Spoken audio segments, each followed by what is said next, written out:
Yeah, yesterday morning, I was talking about how it's not that there's a complete absence of wisdom, uh, but it's that our wisdom is partial, and I mean it'd probably be fair to say it's very partial, um, but we make it more complete, more whole, more full by engaging with the three levels of wisdom. The wisdom through listening, which is what we're doing now, really, and what we'll do in the discussion groups as well. Wisdom through listening, wisdom through reflecting. So just turning over the lakshanas, for example, in our minds. And then there's wisdom through meditating or bhavana. In a way, I think it's probably more helpful to think of bhavana mai prajna, the meditation that the wisdom, it's usually called the wisdom that's attained through meditation. It's more like a kind of allowing the wisdom to kind of soak into all the different aspects of your being. So bhavana means something like coming into being or bringing into being. So it's like bringing that wisdom into your whole being. So you're living in accordance with that truth. So the three levels of wisdom is like reorientating your whole being to the truth, to the truth of change, etc. And we tend to think of them as a progressive series.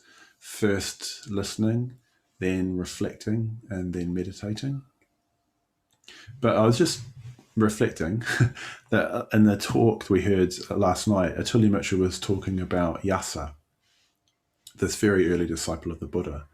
And from that story, it appears that Yasa attained awakening in conversation with the Buddha. So he attained awakening. He developed wisdom through listening.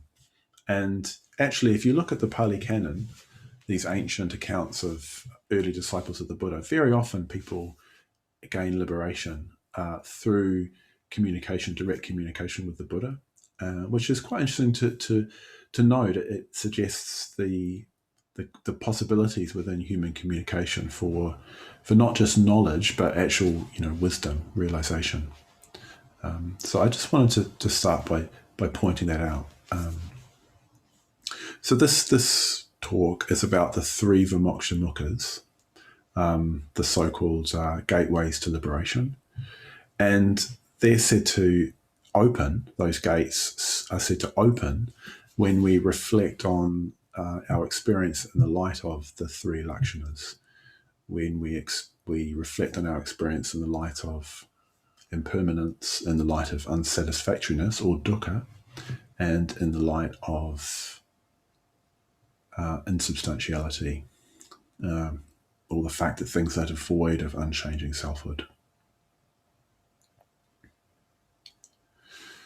So the first of these, well, at least the order I'm going to take them in is the Animitta Vimoksha Mukha.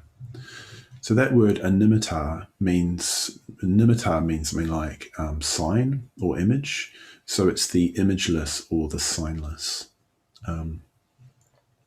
And the sign that's being, so it's said that, if we reflect on impermanence, we enter into this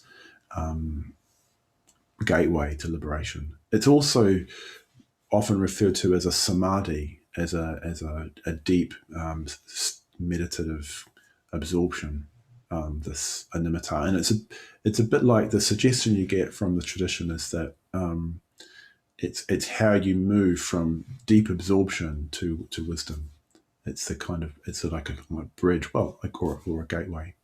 And just a little sort of side remark. I mean, there's not an awful lot said about this. I've been looking into it, and I think that probably points to the fact that the more kind of rarefied things get in Buddhism, the less there is to say about them.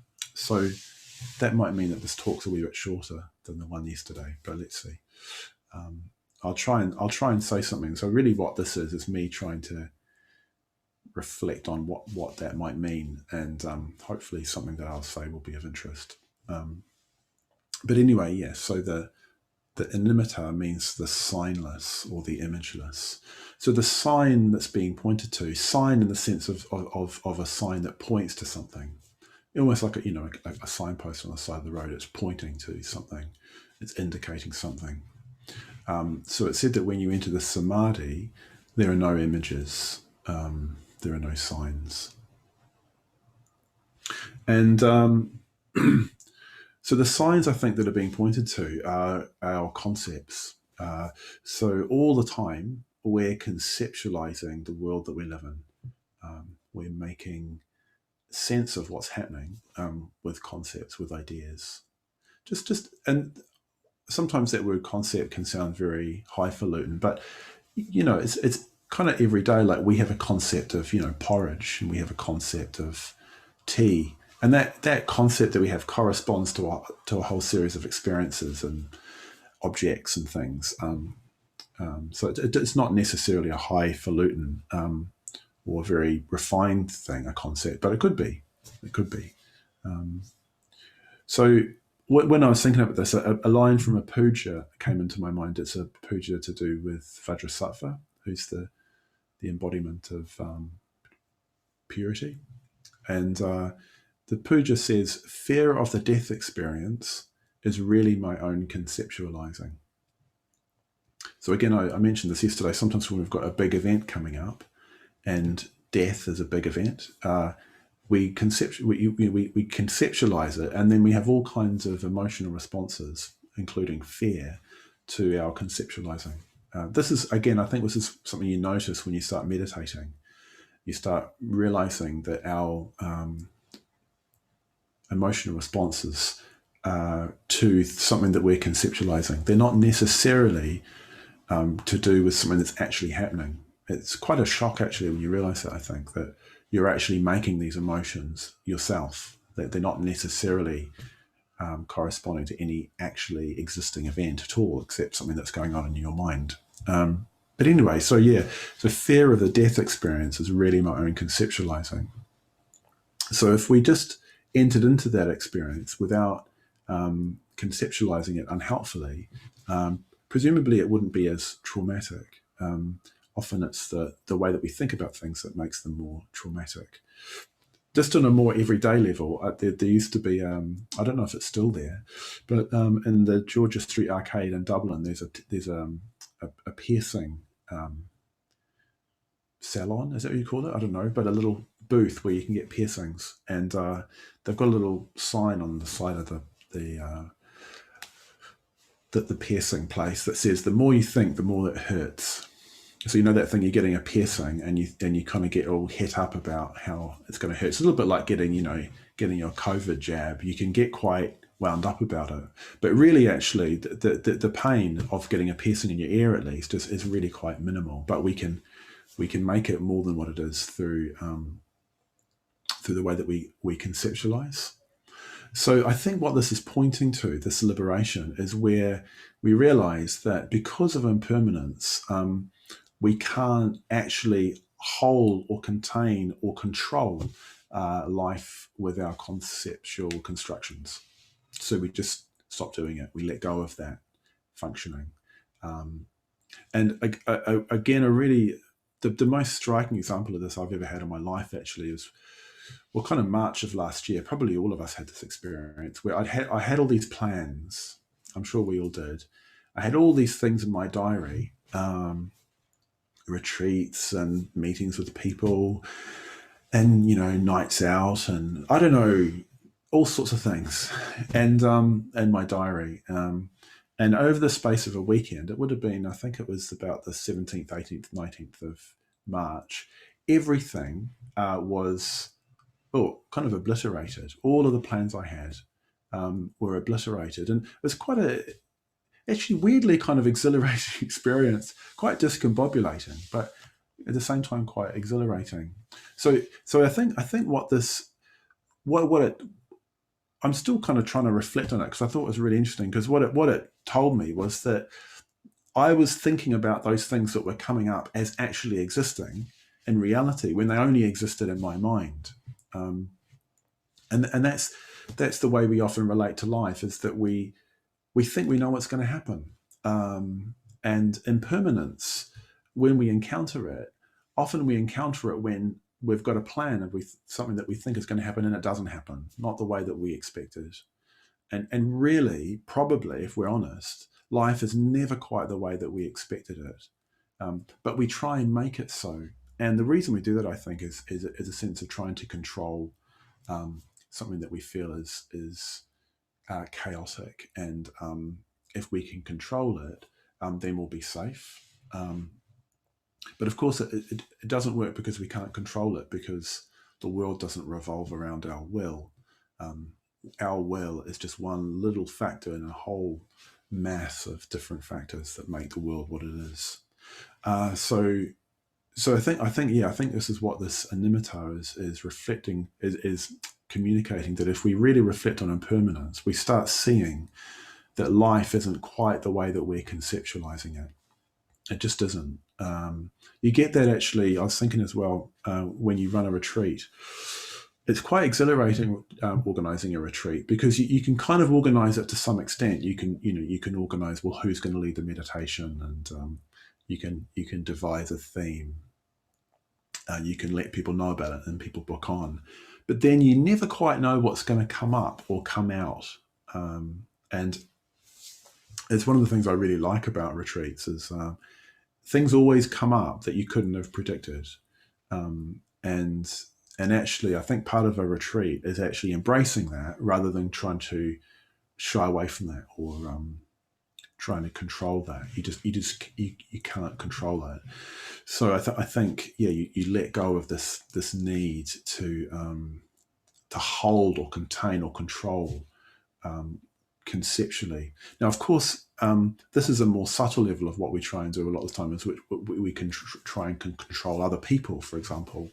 We try and manipulate things to suit our designs, like that's what the fourth precept is about, the precept on truth. We're trying to, we present things in a particular way to get our way. So this, I think, this Animitta Vimoksha is a much more subtle level of doing that conceptually all the time, so that we just relax that kind of functioning. Now, one point I wanted to make about this is I think sometimes conceptualizing or thinking can be communicated, can be given a bit of a bad press in Buddhism. And the fact is, we can't just wish it away.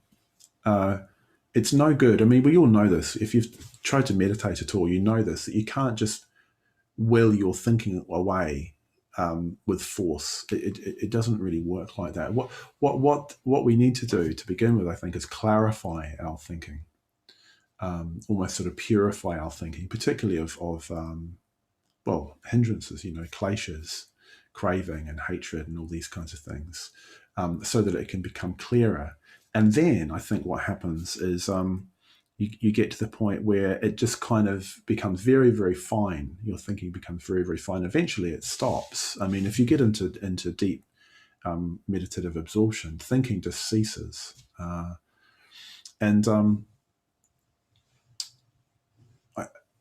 think you can get a hint of this, actually. And meditation probably is the most striking example that I can think of. Is, for example, when you do the mindfulness of breathing, very, very simple practice, and you start doing the practice, and you have this idea, don't you, to begin with, this concept of breath and of mindfulness. And if you get absorbed, you don't even need to get that absorbed. After a while, that idea you have of breathing and mindfulness of breathing just gives way, and just to an experience of it, which isn't quite the same as the way that you spoke about it. And it's much richer and much more interesting, actually. So I think that's what this Vimoksha Mukha is trying to suggest, is that sense where you let go of your ideas about the world, and you just experience the world unmediated by ideas. And it's much stranger, probably, than the ideas that we had about it. Again, I think I'll just say one other thing about this, and that is, if you get really absorbed, or even if you just go on a retreat and you get into it and you engage with the meditation, particularly in the just sitting. We've been doing a bit of just sitting, and there's this lovely thing that can happen where you just relax, and because there's this momentum of stillness that you've developed, you can just sort of sit in that stillness. And sometimes it's a little bit, you have little moments where you're just not thinking about anything. You're aware and you're alive, but you're not thinking about anything. You just relax that sort of function. So hopefully you've got a bit of a sense of what I'm talking about. But anyway, that's a little bit on what I reckon the Animitta of Vimuksha is, the signless. And then we move on to the Apranahita, the Apranahita of Vimuksha.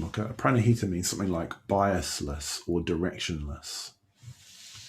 And it's said to open up this gateway when we reflect on dukkha, when we reflect on the fact that all compounded or all conditioned things are dukkha. They're painful, they're unsatisfactory. And again, quite often when we notice that there's a dissonance between what we expected life to serve up and what life actually served up, it's not just an idea, is it? That dissonance, it's a feeling we feel put out, maybe profoundly put out, and often we feel this deep conviction that it shouldn't be like this. This shouldn't be happening. You ever had that kind of feeling? This is not happening. This shouldn't be happening. This is not part of the plan. But you have to acknowledge that is happening, and this is the reality of the situation. And it really helps just to realize, that's dukkha. That's dukkha. I've created this idea about how things should be. It hasn't come to pass. That's dukkha. So there's this profound acceptance or acknowledgement of just the reality of the situation, the painfulness of the situation, perhaps. And there's a kind of a freedom in that, I think, because you stop fighting, you stop resisting, and often, weirdly, I think, in times of meltdown, where your life kind of melts down, like a relationship breaks up, or the thing that you really don't want to happen happens. Weirdly, there can be a kind of a peace in that sometimes. And in the midst of all the chaos, when things are really going pear-shaped, weirdly, sometimes there can be a kind of clarity. It's quite strange. I don't know if other people have had that. And I think this is this directionless, this biaslessness, that we just kind of like at peace within that kind of chaos. So it's different. It's different from a resignation or an acquiescence. It's not like you're just falling over and in a kind of passive, impotent state.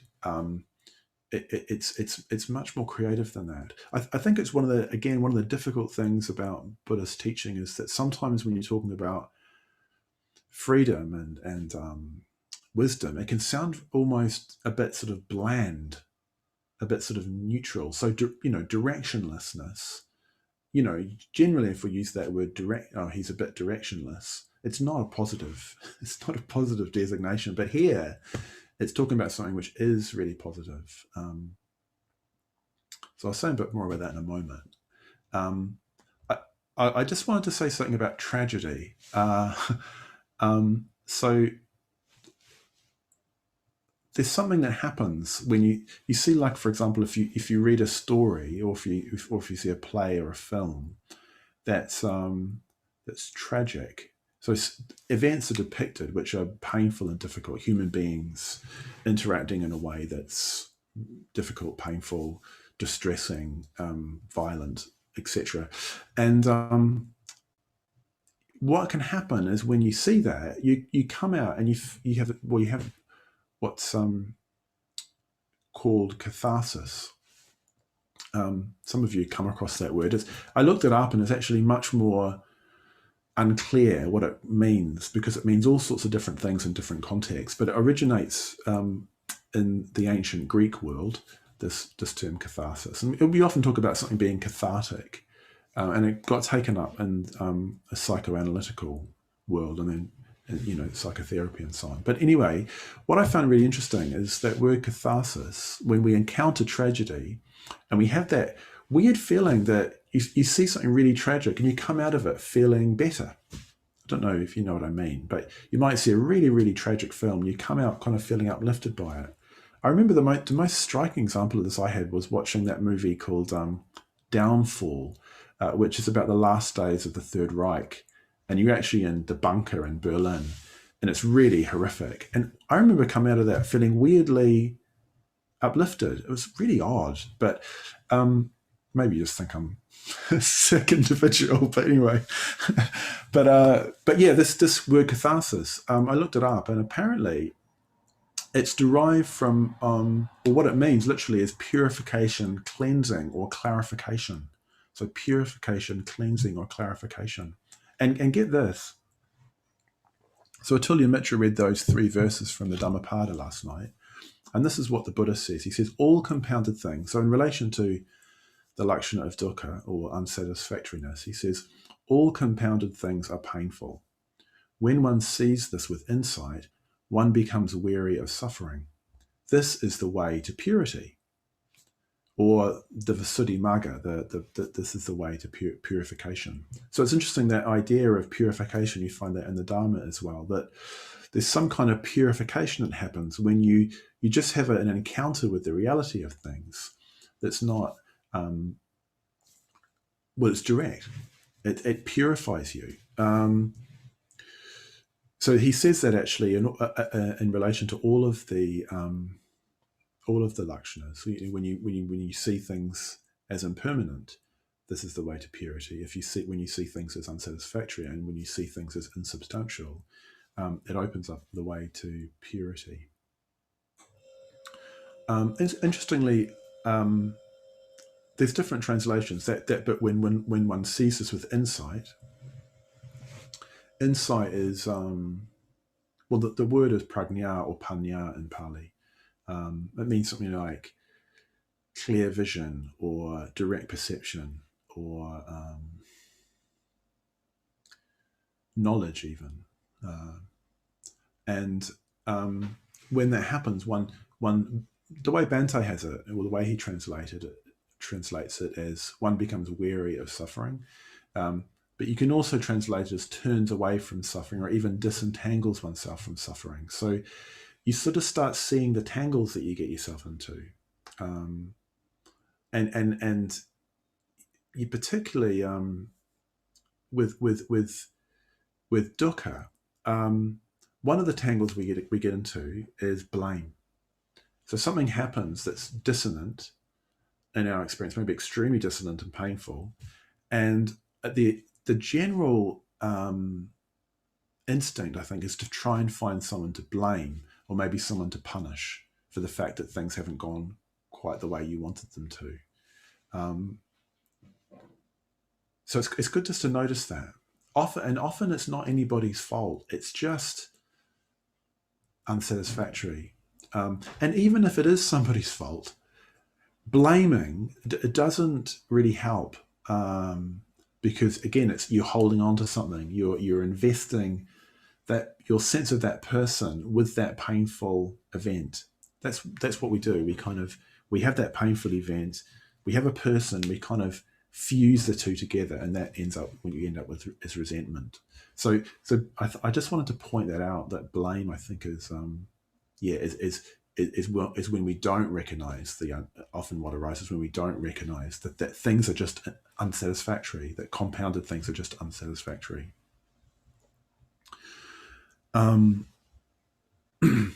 So I've spoken a little bit about this idea of tragedy and catharsis, where we just encounter directly and we feel kind of uplifted, maybe, or purified.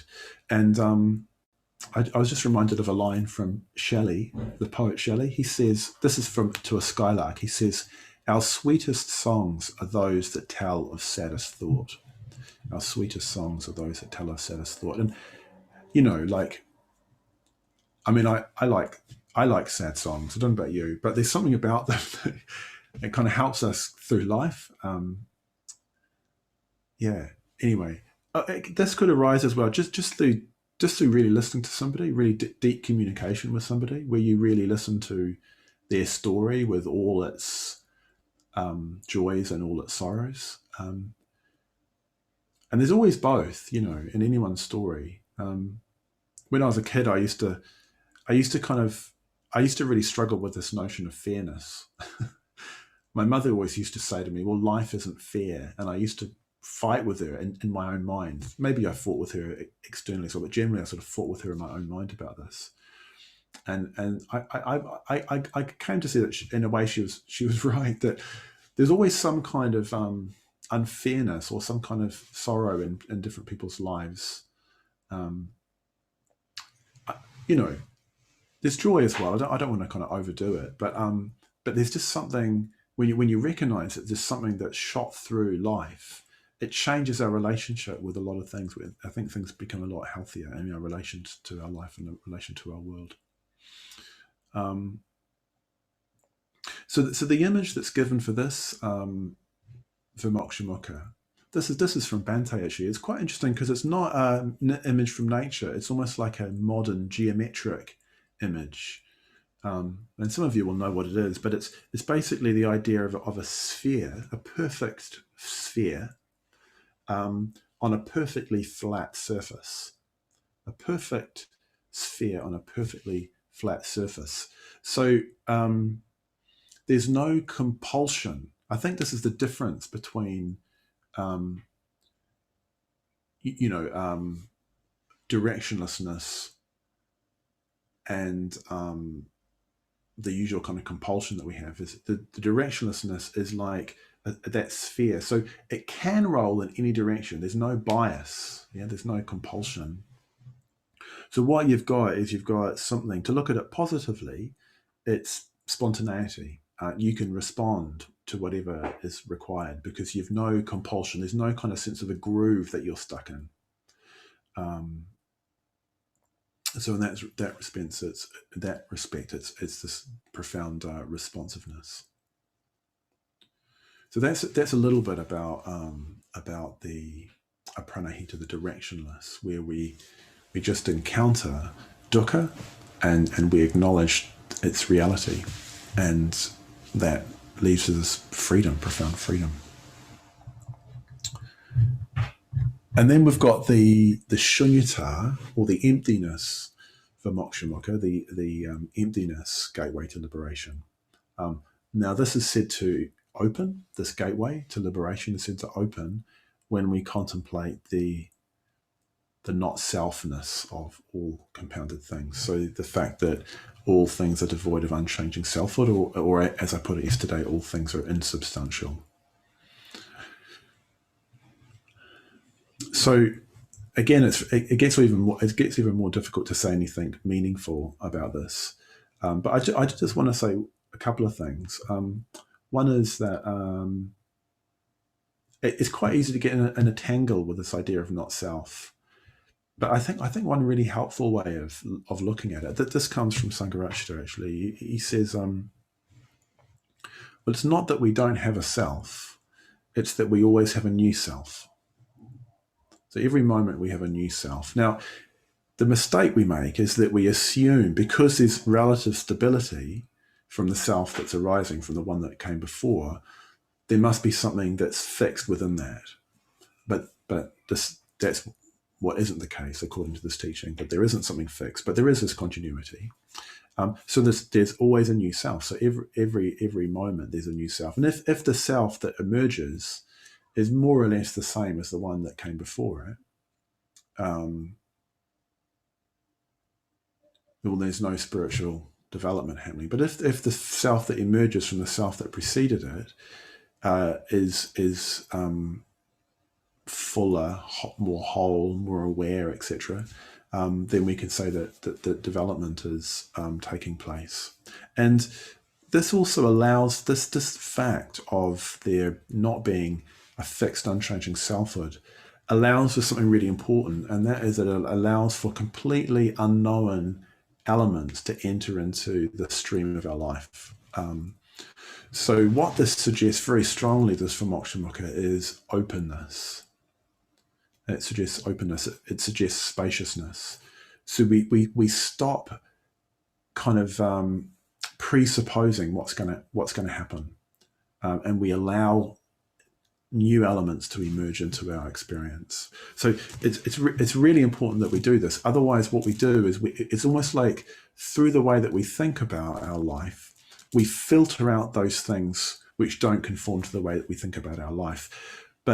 And actually that stops those things from emerging. It's a little bit like we're like a horse with blinkers on. We just don't quite see what's going on outside of our field of vision. So that entering into the Sri presumably is opening the blinkers out. So we've just got a much broader sense of what's available and what's possible.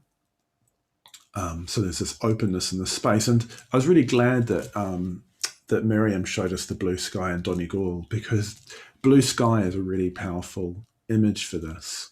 It's a really powerful image for this sort of spaciousness that opens up when we reflect on this not self.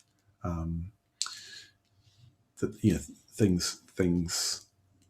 There's much more available. There's much more that's possible than what we usually suppose. And I just wanted to finish actually just by reading a little bit more of that poem, that Shelley's poem, because I think, and again, I think the language that's used in this teaching can sound a little bit inert, but I think there's real joy in it. There's real joy in having a sense of possibility, having a real joy in the sense that that liberation is a possibility for us. It's not just an idea. It's got a sort of a frisson of delight even. And I do wonder if that's what Shelley's getting at when he's talking about the skylark. The skylark sort of represents this spirit of untrammeled joy and delight.